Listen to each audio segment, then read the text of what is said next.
Hey, Jonathan? Hey, go ahead. Yes, we did our consumer behavior project on Waterworks. I'm Brian. I'm Josh. Sawyer.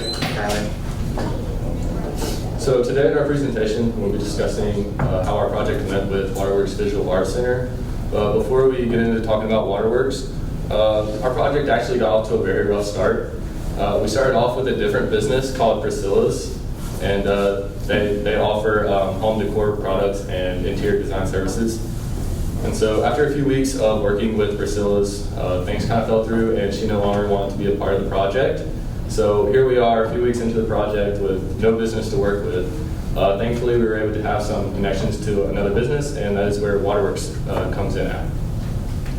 So a little bit about Waterworks is that they are a nonprofit organization and that they have been in the Rowan County community for 60 years. And this is their 60th year this year.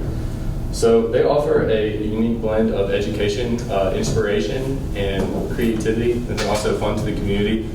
And how they do that is by hosting art classes and workshops for all ages, but then also by having a wide variety of special events that they hold for the community.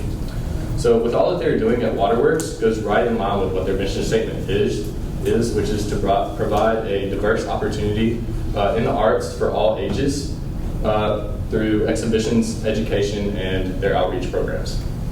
So if Waterworks wants to provide a diverse opportunity to all people, the research question that was proposed to us by Ms. Holly Zimke, and she's the head of marketing and development at Waterworks, was how do we get more people in our community to visit Waterworks Visual Arts Center?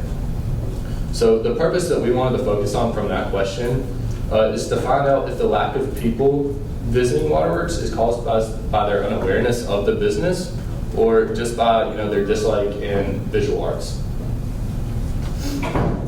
So some of the key concepts we came up with after a meeting with Waterworks and talking with them about some of the issues they've been having, one big thing was exposure to comprehension. That's something we learned in the book. So one of the things were that some consumers were actually unaware of Waterworks, being that they've been here for 60 years. It was kind of crazy to think that nobody really even heard about them. And then it was important for consumers to understand that Waterworks is welcoming and open to anyone. That's one of the things that when we were meeting with Waterworks that they were trying to tell us, that they want to bring more people in and that they've tried different methods of bringing people in, but they felt that there's not enough of them coming back.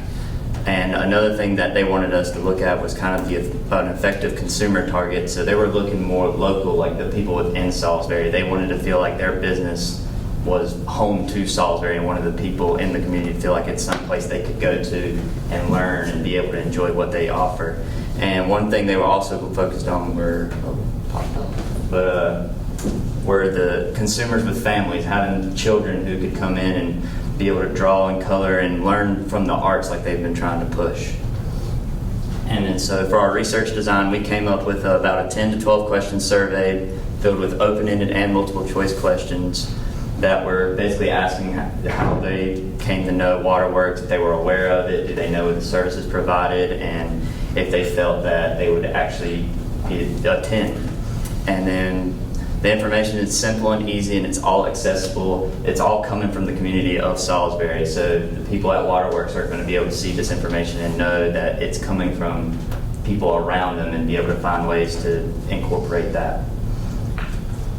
Okay, so within our results, the report had about 35 usable consumer responses within the survey. And one of the very first questions we asked is, have you ever been to Waterworks? Unfortunately, we only had 21 responses to that question, and only 12 consumers selected yes. So in the follow-up question, we asked, when have you last been to Waterworks? And only 14 responses were recorded there, but only 2 of those 14 have visited in the last 6 months.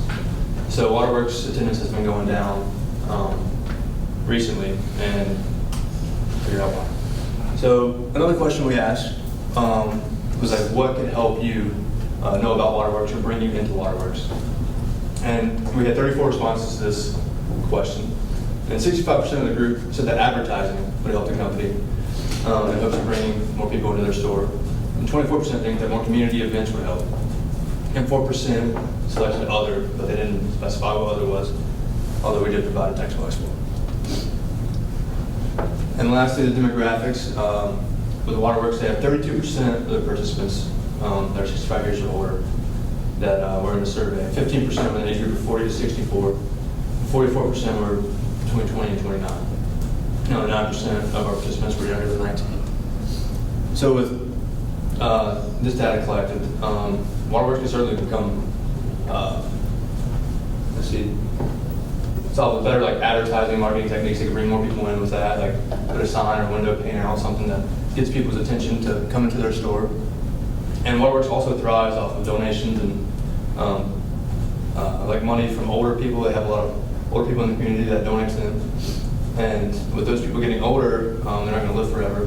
So they need to reach out to the young generations and start networking, talking to them, and creating more eye-catching advertisements, like I said, for the young and middle-aged.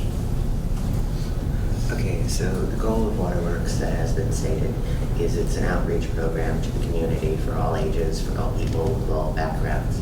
But the issues that they're facing tend to be more like just trouble connecting with the outside population and their consumers because of a number of reasons. But a sort of goal in this situation that could help, as has been stated before, a better like marketing campaign to try and reach out.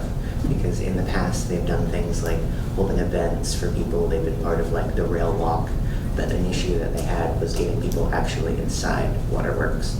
So they would need to restructure and focus on that in a different way to try and funnel people in to see, because they want to stress that they are completely free because they work off of donations. But an issue that like art institutes have generally is that they're seen as very highbrow, and that's just simply not the case for Waterworks. But an issue that is seen outside Waterworks is the first thing you see from the street is a gift shop, and to people that means spending money. And not everyone has the money to spend to go to an art institute, so they get concerned. And again, the conclusion, Waterworks is a presentational issue. They come off as much higher brow than what they're aiming for, because their goal has always been to connect with the families, connect with the people of Salisbury, and they're just simply missing that goal right now. So yeah, a good marketing strategy would be outreaching to the public, but that's again kind of complicated because they've tried that before and it's failed. They've tried to revitalize their image and that's failed. But what they could do is, of course, try a new campaign focused again just solely on family members, which can be an issue at times, but that's the only way they can go. And that concludes our presentation. Any questions?